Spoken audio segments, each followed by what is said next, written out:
So do you think you might be playing with an adversarial DM? Well, you're in luck, because behind today's secret door, behaviors of adversarial DMs.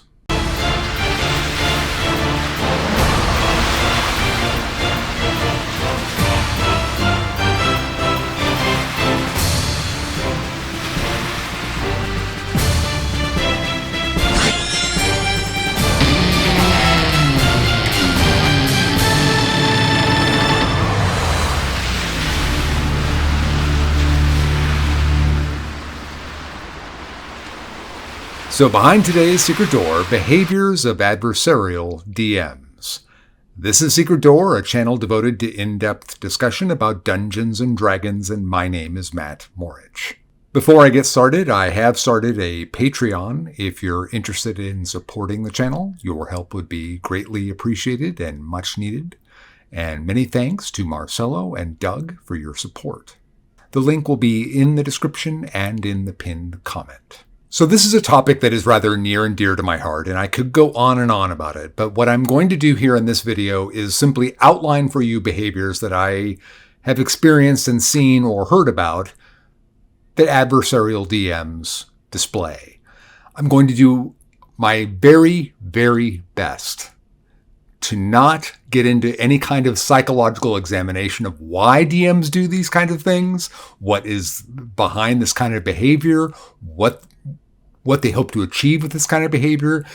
That'll creep in from time to time, but I'm going to do my best to avoid it and simply talk about the behaviors. So let me take a moment here to address something that's rather important to note, and that is that an adversarial dungeon master does not equal a bad dungeon master. In fact, you can be a very, very, very good dungeon master and be an adversarial DM. The two most talented dungeon masters I've ever played with were both adversarial dungeon masters. So while it's very popular in the culture in D&D right now to assume that adversarial means automatically bad and they don't know what they're doing, that's not the case.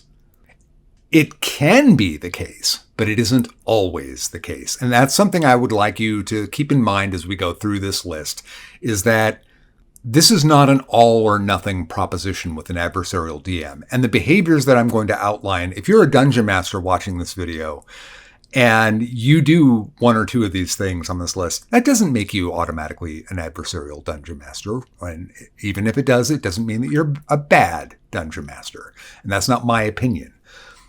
But if these are the kinds of behaviors that you are systemically using, almost ritualistically using, then that may be something you want to adjust. At the end of the video, as I mentioned, I'm going to try and address some solutions for these things or coping ways of dealing with these things. There isn't a whole lot to say there, but I do feel that it is important to at least address it. So first on the list is what I will refer to as the note taker. Now, the note taker is the dungeon master that expects players to take copious notes of everything that happens to them during gameplay. If you need to remember something and you don't recall it, and it's not in your notes, your player doesn't know. Now, that is reasonable to a point, but there is also a point of absurdity here. After all, the information that a player receives is generally strictly audible. You may even get a visual aid every now and again, but we're talking 99% of your information is simply audible information that you're having to process. A character has all five senses active as this is happening to them, and they are experiencing it. And the act of experiencing those things imprints itself differently on the memory, more profoundly on the memory, than simply listening to someone tell you something will. The fact that the other senses are active means that there's more information to draw on and provides more triggers for memory to be activated. Then, of course, there's the reality of the time differences, right? So if you're playing in a game that meets, let's say you even meet every week, there's a huge time dilation between what happened in game time and what happened in actual play time. But that time distortion is almost always going to be negative for the player to be able to recall things. What may have taken 4 game sessions to resolve may have only been a couple of days for that character. So I'm not saying that every character should be given an eidetic memory, a perfect memory. That's not what I'm suggesting at all. Simply that there obviously should be some kind of middle ground. But what you will find with dungeon masters that are displaying these kind of behaviors is that there is often no middle ground. There is their way. And to a certain degree, I'm extremely sympathetic with that. They're the dungeon master. They need to run things the way that they feel is best. And I really appreciate that.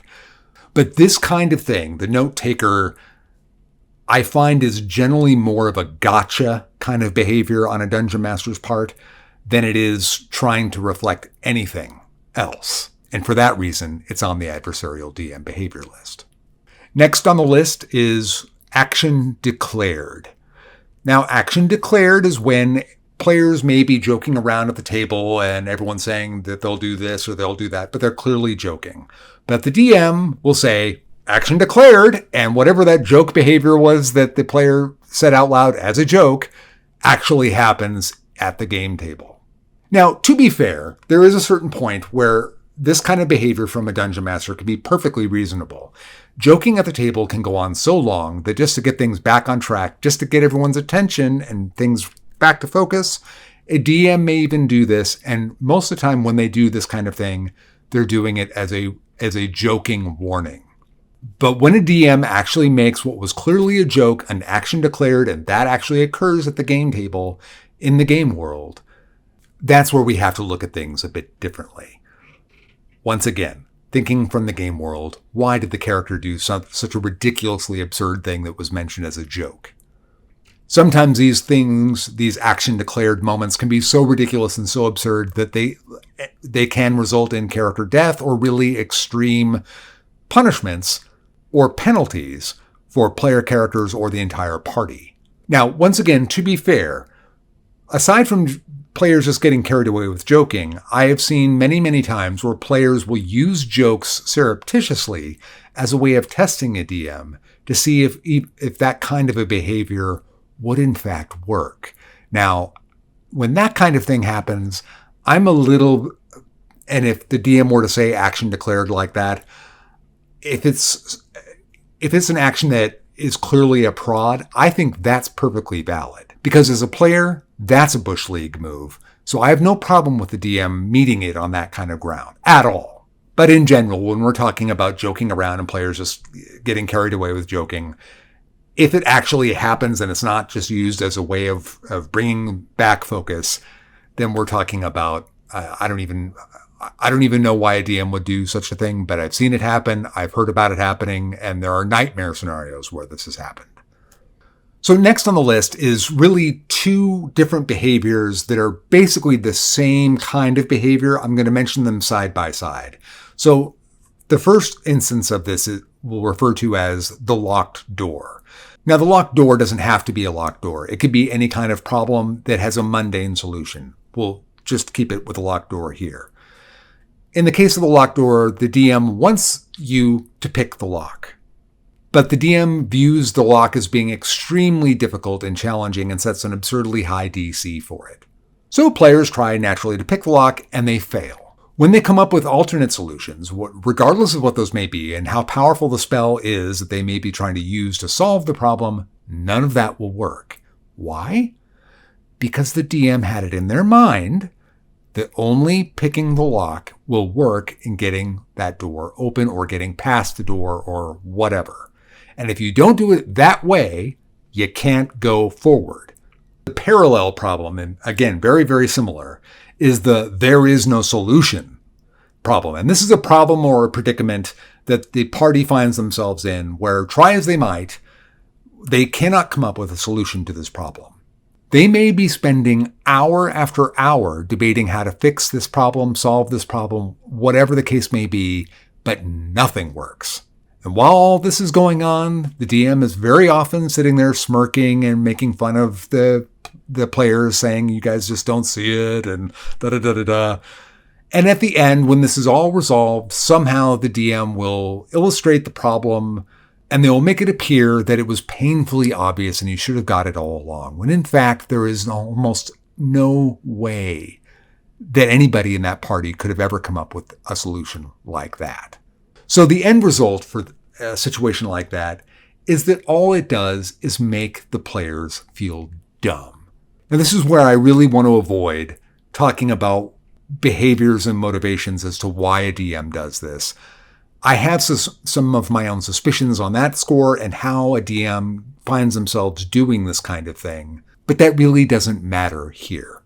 The end result of behavior like this, where a DM is digging their heels in and will not accept any solution other than the arcane, obscure idea that they have, despite any other reasonable or creative way of solving a problem, the end result of a behavior like this, where the DM digs in and hours and hours and hours and hours are wasted at the table, the end result is invariably the same. It is simply to make the players feel dumb.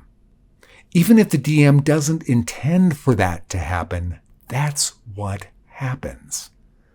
And the players may not just feel that way. They may feel, and very likely, will be extremely frustrated and feel like this was a huge waste of time. In some cases, people will take it very personally and feel that they are dumb, that they should have gotten it. But regardless of how a player reacts or why a DM did this to begin with, that's the end result, is a lot of time was wasted for no good reason, and the end result was frustration and/or players feeling dumb. Next on the list is your abilities won't work. Now, this is a situation where you find that fairly regularly your abilities don't work the way they ought to. So a great example here would be something like your character has fire resistance, and a dragon has just breathed fire on your character. The DM tells you to make your saving throw, you make your saving throw, and then when they tell you the damage that you take, you say, well, I've got resistance to fire, so I only take half of that. And the DM goes, oh, wait.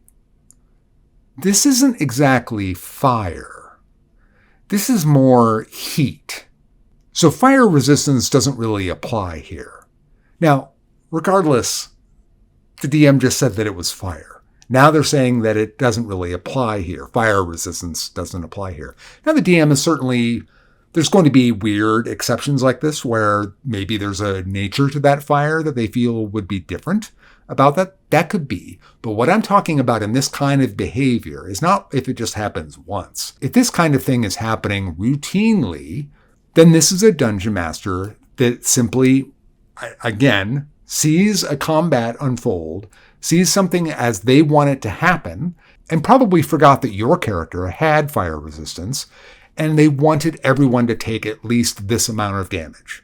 Again, I don't want to try and speculate too much on motives and everything else, but in situations like that, I'm hard-pressed to think of another reason why, other than really negative reasons, why a DM would do something like this.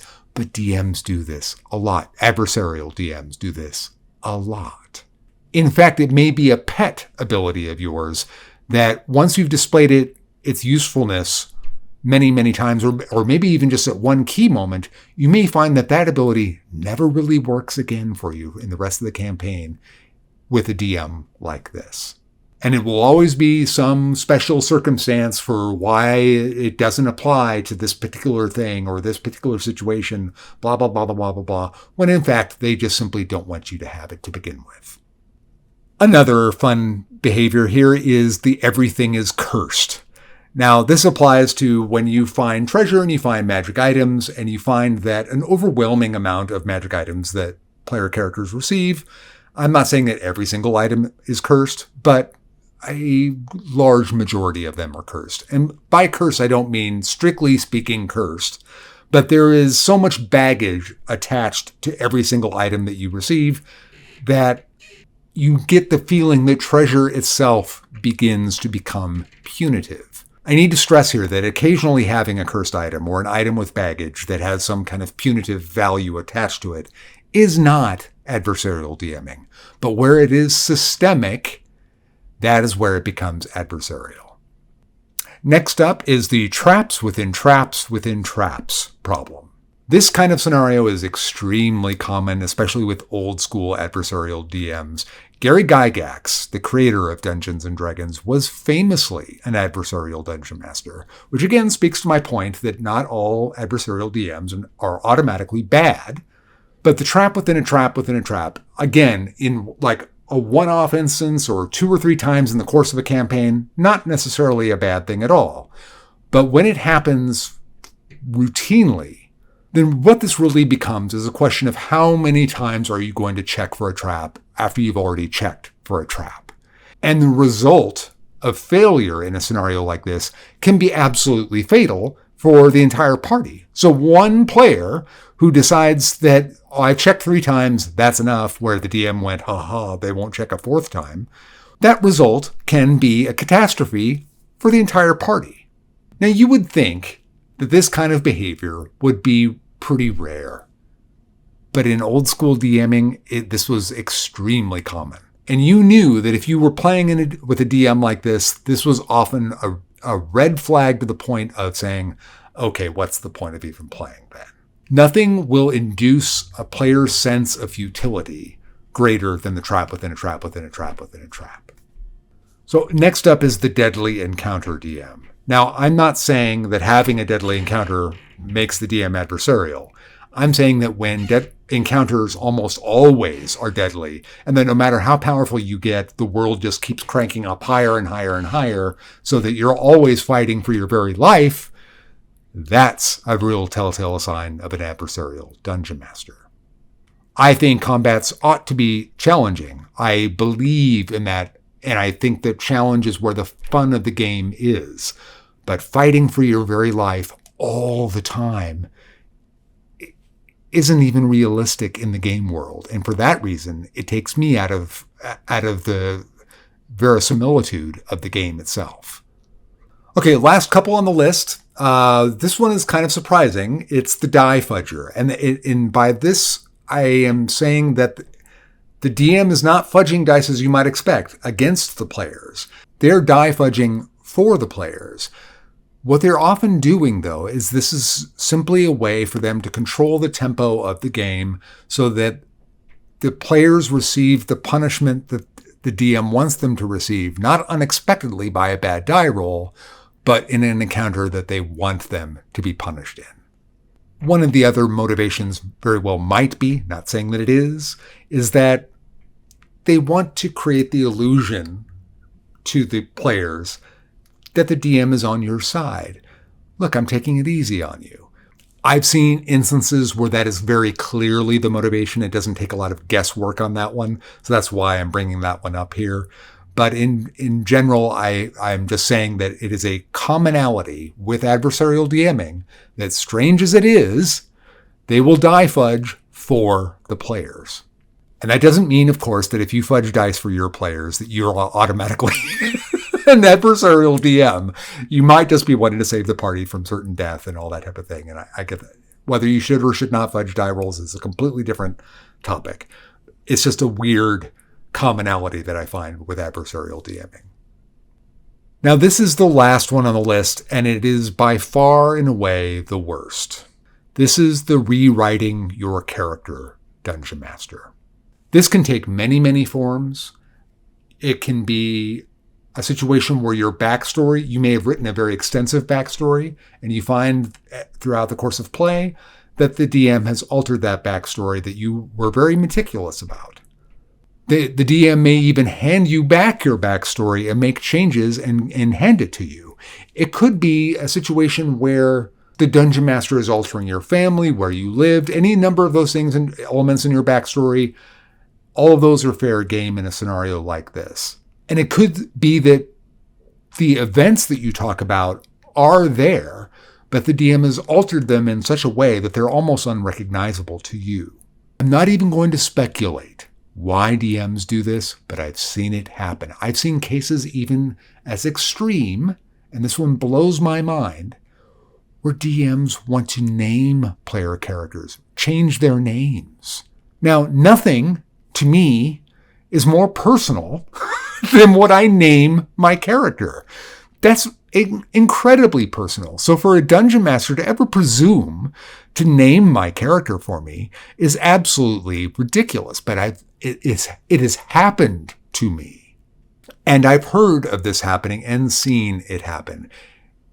This is the most poisonous of all the things that a dungeon master can do. Player characters ought to be the sacrosanct property of the player. Now, if a player's backstory doesn't fit the Dungeon Master's world, then you have a discussion about that with the player. But you just simply don't change it without them knowing about it. And you certainly don't invasively change the nature of their character because you think that that's the character that they should be playing. Of all the problems I've listed here, when a DM does this, it's pretty much a good sign that you should go. So those are the big behaviors. There's certainly more that you could list. I want to keep pointing out here that simply being willing to DM means that you are willing to take on a lot of responsibility and a lot of work. And anybody that's willing to do that should be given a lot of credit and a certain amount of respect or even honor. So if you are a DM and you have found that you engage in one or two of these behaviors here and there, that doesn't make you an adversarial DM. If you're a player playing under a dungeon master like this, that is a question you have to ask yourself. Is it better to play under these conditions, or is it better to not play at all? That is really the crux of the whole thing. If you want to continue playing at that table, the safest thing to do is to assume that the DM is not going to change. It may be that you really want to keep playing, but it is intolerable. And that's a horrible, horrible situation to be in. I wish I had a great answer for you, but I really don't. The best thing you can do is to try and look at it objectively, not emotionally, and don't complain. If you're sitting around and just complaining about your DM, why play at all? Either just learn to live with the idea that this is how they DM, and you may wish that they didn't DM that way. But sitting around and complaining about it isn't going to help you, and it isn't going to help anybody at the table. If you're going to find that it's more valuable to you to stay and play, then you have to realize that you're finding it more valuable to stay there and play, even under not the best of circumstances. I really wish I could offer you a great solution, but accepting the fact that even in a fantasy game world, it's not always going to be perfect is about the best I can do. Well, that's all I've got. If you enjoyed the video, please like, please share, please subscribe. And if you're stuck and you don't know where to go, you can always search for a secret door. Until next time, I cast bless on all of you.